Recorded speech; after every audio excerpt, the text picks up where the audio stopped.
ഇടുക്കിയിലെ അനധികൃത പാറഖനനത്തിൽ പ്രത്യേക സംഘത്തിന്റെ അന്വേഷണം നടക്കുമ്പോഴും നൂറുകണക്കിന് ലോഡ് കരിങ്കല്ലാണ് നിർബാധം പൊട്ടിച്ച് കടത്തുന്നത്. കാഞ്ചിയാർ വില്ലേജിലെ പടുകയിൽ 500 മീറ്റർ ദൂരത്തിൽ പ്രവർത്തിക്കുന്നത് 2 അനധികൃത പാറമടകളാണ്. ജിയോളജി വകുപ്പ് സ്റ്റോപ്പ് മെമ്മോ നൽകിയ സ്ഥലത്ത് നിയമത്തെ വെല്ലുവിളിച്ചുകൊണ്ടാണ് കുളം നിർമ്മാണത്തിന്റെ മറവിൽ പാറ പൊട്ടിക്കൽ തുടരുന്നത്.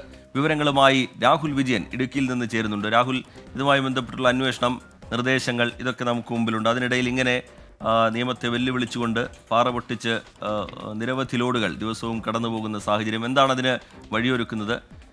ഇതിൽ അധികൃതരുടെ ഇടപെടൽ ഉണ്ടാകാത്തത് എന്തുകൊണ്ടാണ്, രാഹുൽ വിജയൻ?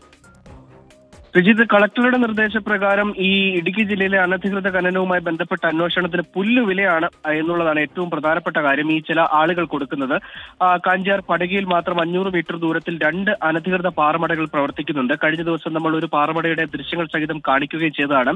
അതിന് തൊട്ട് ചേർന്ന് തന്നെ മറ്റൊരു പാറമട, അവിടെ ഇന്നലെയും പാറ പൊട്ടിച്ചു, ഇന്നലെയും ലോഡ് കണക്കിന് പാറ കയറ്റി വിട്ടു എന്നുള്ളതാണ് പ്രധാനപ്പെട്ട കാര്യം. ഈ കുളം നിർമ്മാണത്തിന്റെ മറവിലാണ് നേരത്തെ ഉണ്ടായിരുന്ന ഒരു കുളം വലിപ്പം വെപ്പിക്കുന്ന വിസ്തീർണം കൂട്ടുന്നതിന്റെ ഭാഗമായിട്ട് കല്ല് പൊട്ടിക്കുന്നു എന്നുള്ള രീതിയിലാണ് അവിടെ അനധികൃത ഖനനം നടത്തിയിരുന്നത്. എന്നിരുന്നാലും അവിടെ നിന്ന് പൊട്ടിക്കുന്ന കല്ല് ഇനി എങ്ങാനും ഈ കുളം ഒന്ന് വലുതാക്കാൻ വേണ്ടിയുള്ള നടപടി സ്വീകരിച്ചാലും അവിടെ നിന്ന് പൊട്ടിക്കുന്ന കല്ല് പുറത്തേക്ക് കൊണ്ടുപോകാൻ പാടില്ല. മാത്രമല്ല, അവിടെ കുളം നിർമ്മാണത്തിനുള്ള യാതൊരു അനുമതിയും ജിയോളജി വകുപ്പോ റവന്യൂ വകുപ്പോ കൊടുത്തിട്ടില്ല. ജനുവരിയിൽ പരാതി ഉയർന്നതിനെ തുടർന്ന് ഈ സ്ഥലത്ത് നടത്തിയ പരിശോധനയിൽ ജിയോളജി വകുപ്പ് സ്റ്റോപ്പ് മെമ്മോ നൽകിയതാണ്.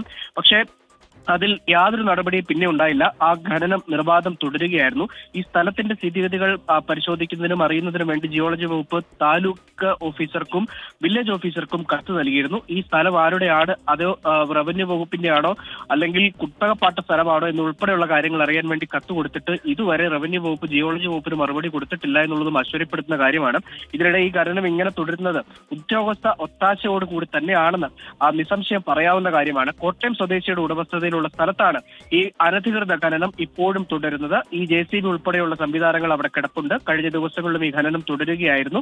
ഏതായാലും അന്വേഷണ സംഘത്തിന്റെ ശ്രദ്ധയിലേക്ക് കൂടി ഈ അനധികൃത ഖനനം നടന്ന സ്ഥലത്തെ വീണ്ടും നമ്മൾ ഒന്ന് വയ്ക്കുകയാണ്. ശരി, രാഹുൽ വിജയൻ കട്ടപ്പനയിൽ നിന്ന് വിവരങ്ങൾ നൽകുകയായിരുന്നു. സ്റ്റോപ്പ് മെമ്മോ അടക്കം നിലനിൽക്കുന്ന ഇടത്താണ് ഇങ്ങനെ പാറ പൊട്ടിച്ച് കടത്തുന്ന നടപടി നിർബാധം തുടരുന്നത്. രാഹുൽ വിജയൻ അതിന്റെ വിശദാംശങ്ങൾ പങ്കുവയ്ക്കുകയായിരുന്നു ഇടുക്കിയിൽ നിന്ന്.